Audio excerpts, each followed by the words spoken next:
Bonjour à tous et bienvenue sur Swissborg Mania, la chaîne crypto qui se passionne pour Swissborg. Aujourd'hui, on va s'intéresser aux rôles présents dans la DAO. On verra qu'ils sont nombreux et on verra aussi les différentes étapes pour pouvoir passer à un rôle supérieur. Alors, je vous rappelle que, évidemment, si vous ne connaissez pas Swissborg, vous pouvez nous rejoindre en utilisant l'un de ces flashcodes, soit pour rejoindre l'application pour gérer votre patrimoine crypto, soit tout simplement pour jouer au jeu du Crypto Challenge. Nous sommes dans cette petite série de vidéos autour de la Swissborg DAO 1.4 et on va regarder les rôles de la DAO. Les rôles, les voici. Nous avons les membres actifs, les gardiens, les campaign masters, les membres du DAO conseil et les administrateurs. Donc on va regarder un petit peu ça et comment ça s'organise. Au cours de la première vidéo, on a vu comment devenir un membre en s'inscrivant à l'application DAO App et en créant son profil. Évidemment, on a évoqué l'idée qu'il fallait aussi passer par le Discord pour avoir une expérience complète afin de pouvoir échanger avec les autres. Maintenant, une fois qu'on est membre, on va pouvoir réaliser des quêtes. Donc, on va vite aller dans l'application pour voir ce que c'est qu'une quête. Quand vous êtes dans votre application, vous avez en bas différents panels que notre ami le druide va vous expliquer un peu plus en profondeur. Tout simplement, ici, pour pouvoir collecter des points, le plus simple, c'est d'aller dans Collect et vous avez des packs pour faire un ensemble de quêtes.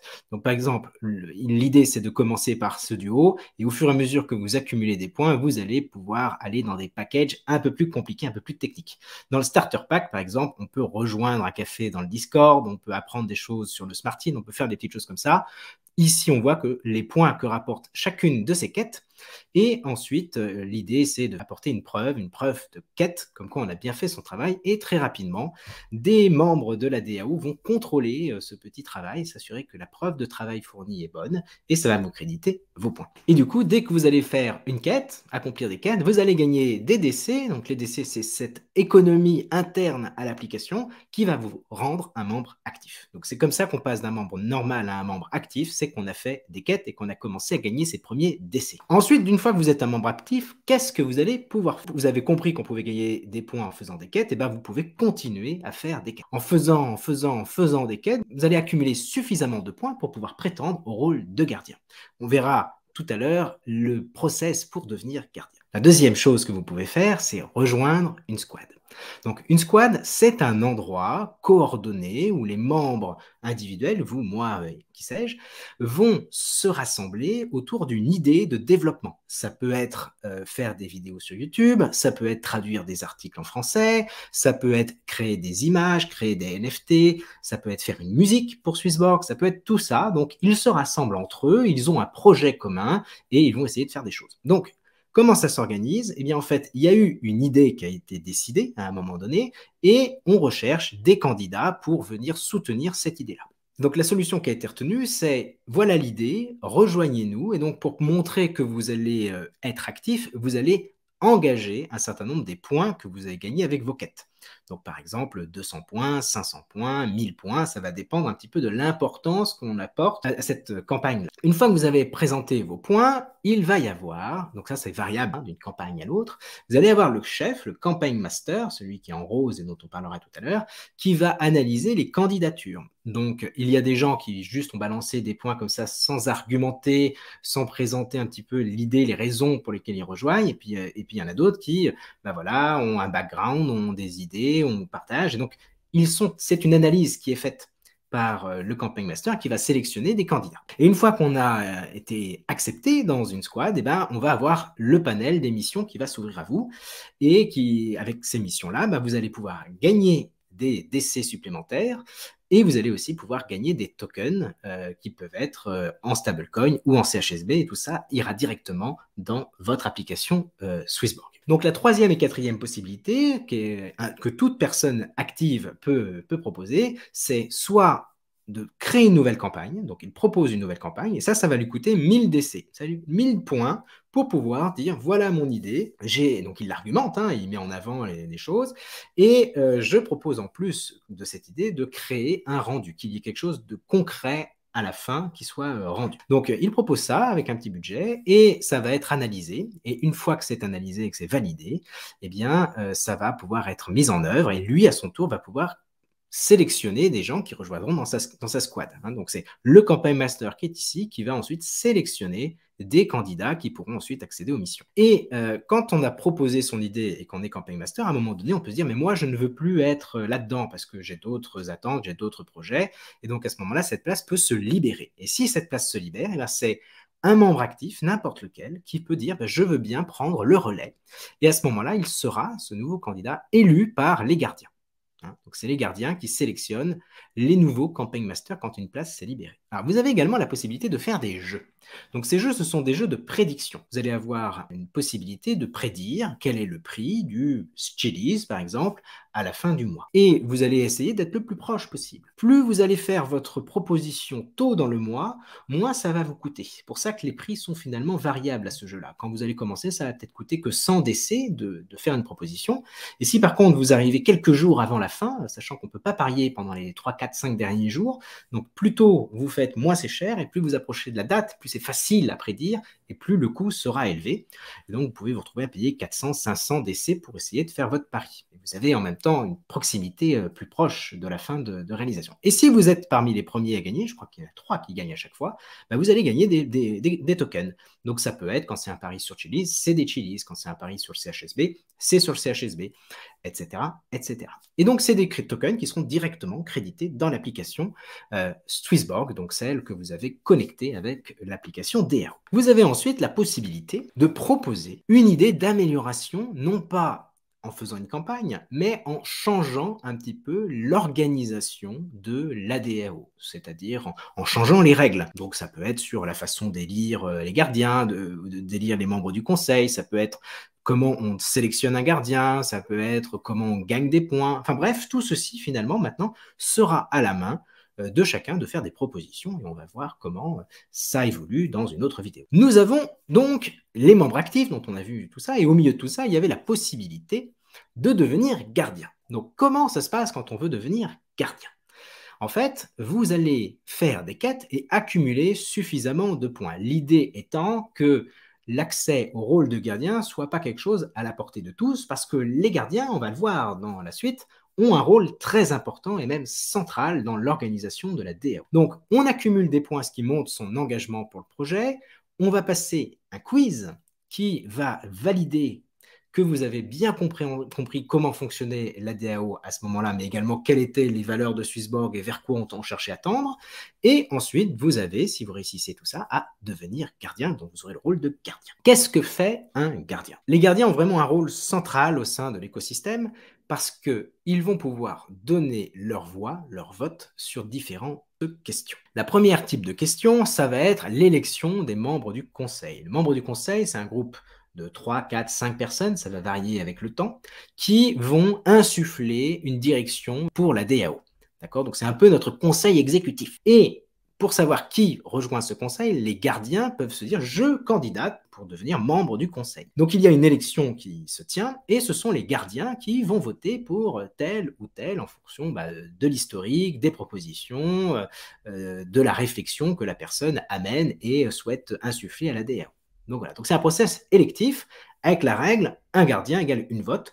On se fiche de savoir la quantité de points qu'ils ont ou la quantité de missions qu'ils ont faites. On est vraiment sur une personne, une voix.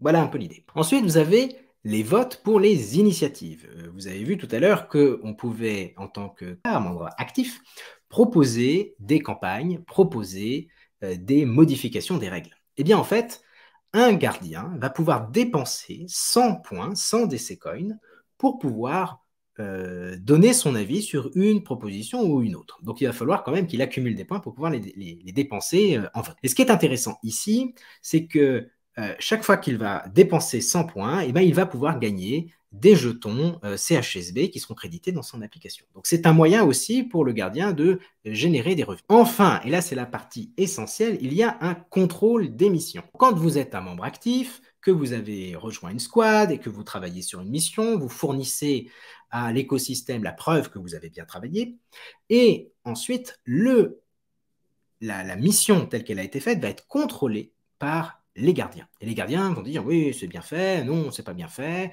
ils vont valider ça, et en échange de ce travail de contrôle, ils vont récupérer 30 points par mission évaluée.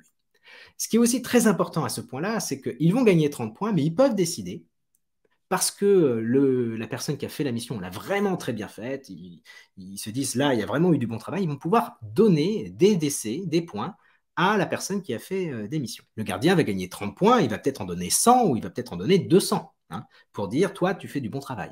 Et c'est ça qui est très intéressant ici, c'est que le gardien a une connaissance puisqu'il a passé le quiz et qu'il a accumulé suffisamment de points dans l'écosystème, il a une connaissance de ce qui est bon pour l'écosystème. Et donc, c'est comme ça, par ce mécanisme-là, qu'on va très rapidement avoir de plus en plus, les gens qui sont vraiment actifs et qui font les bonnes choses vont se retrouver créditeurs de beaucoup de points, puisqu'ils ont fait des bonnes missions bien faites et ils vont recevoir des contreparties des gardiens et ils vont assez facilement pouvoir devenir gardiens à leur tour. Donc, vous voyez, c'est un choix d'organisation qui a ce concept personne, une voix, et ensuite de pouvoir redistribuer des points à ceux qui sont contributifs dans le bon sens du terme pour l'écosystème. Un gardien peut devenir membre du conseil. Comment ça se passe? Donc déjà, le gardien, tous les mois, il y a une élection pour remplacer un membre du conseil. Il y a 3 membres, bientôt 4, du conseil de la DAO qui sont là pour travailler aux idées d'évolution, etc. Eh bien, au sein de ce conseil, tous les mois, il y a quelqu'un qui s'en va. Et donc, il faut le remplacer. Donc, en milieu de mois à peu près, on va demander aux gardiens s'ils sont candidats pour ce poste.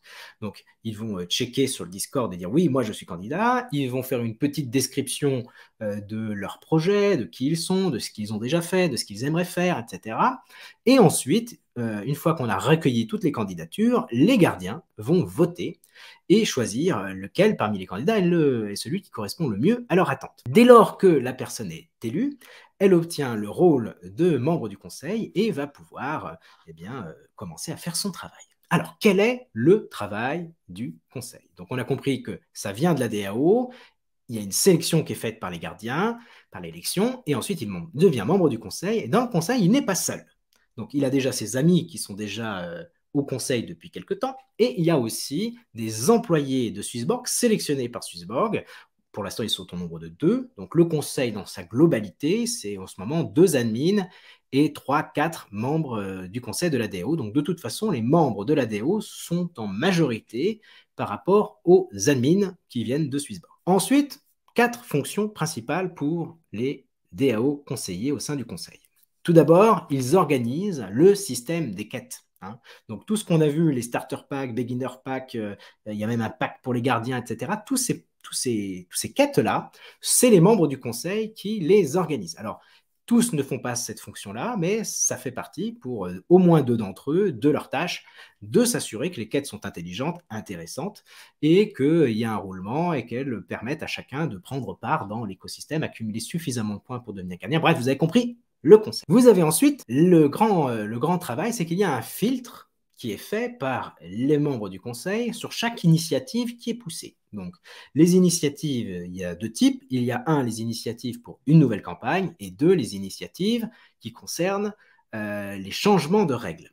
Le rôle ici du conseil n'est pas de dire cette initiative est bonne, cette initiative est mauvaise. L'idée ici est juste de dire est-ce que cette initiative est compréhensible, est-ce qu'elle a bien été écrite, qu'un gardien puisse bien la comprendre, première chose. Et deuxième chose, est-ce qu'elle est bien en adéquation avec les valeurs de l'écosystème? L'idée étant de ne pas se retrouver à se faire pirater la DAO par des gens qui auraient des idées absolument néfastes pour l'organisation et qui chambouleraient. On fait confiance au conseil pour avoir finalement un pédigré, une histoire suffisamment cohérente et en ligne avec ce que pense la DAO pour faire les bons choix ici. Il n'y a jamais eu de rejet à ce stade. Il y a eu par contre des demandes de réécriture pour mieux expliquer la visée, l'idée qui a été portée par cette initiative. Vous avez ensuite le rôle essentiel de devoir faire le lien entre tous les membres de la communauté afin de saisir les points d'énervement ou les irritants ou les idées qui manquent mais que quelqu'un n'a pas envie de saisir et porter. Donc, il y a un travail ici de s'assurer que les différentes communautés, soit par langue, soit par statut entre gardiens, non-gardiens, etc., ou entre Community Premium, Genesis Premium, des gens qui ne le sont pas encore, tout ceci vit en harmonie et que chacun a sa place et puisse évoquer les difficultés qu'il rencontre. Enfin, il y a aussi le fait qu'un membre actif puisse rencontrer des problèmes avec d'autres, soit avec son campaign master, soit avec un gardien, etc. Il peut y avoir un conflit quelque part, et à ce moment-là, tout membre peut saisir le conseil pour expliquer la difficulté qu'il rencontre, et c'est le conseil qui va essayer d'arbitrer le conflit entre les différentes parties prenantes. Et tout ça va être du coup managé par cette équipe. Au final, le travail qui est rendu par les membres du conseil est contrôlé par les gardiens. Et les gardiens, c'est vraiment un rôle central. Ça attribue des points, ça valide les missions, ça sélectionne les membres du conseil et derrière, ça sanctionne positivement ou négativement le travail des membres du conseil. Si les gardiens disent OK, tu as fait du bon travail, eh ben, un membre du conseil va gagner des tokens parce que c'est une mission qui rapporte, n'est-ce pas? Et va aussi gagner des badges, parce qu'on peut, quand on fait des missions, gagner et des sous, et des badges, et des décès en fonction de ce que les gardiens distribuent. Voilà un petit peu l'organisation ici des membres du conseil. Voilà, donc si vous avez envie de creuser un petit peu plus l'organisation de la DAO, d'aller plus loin, essayer de bien comprendre comment les choses s'organisent et comment elles se sont organisées, puisque ici, ça n'a pas été décidé d'en haut, c'est au fur et à mesure que la DAO s'est construite. Donc si vous avez envie d'aller creuser plus loin, ici, vous allez trouver, dans la vidéo qui arrive, une présentation un peu plus complexe, mais qui finalement fait tout en un. C'est-à-dire que là, j'ai fait des présentations rôle par rôle, mais tout évidemment s'imbrique les choses avec les autres. Donc j'ai fait un grand logigramme où vous allez pouvoir comprendre un petit peu l'organisation. Et donc tout ça est détaillé dans cette vidéo. Sinon, si vous avez envie d'aller directement à l'étape suivante, eh bien là, on va parler des différentes actions possibles qui vous sont offertes au sein de l'application. Allez, ciao, bye bye!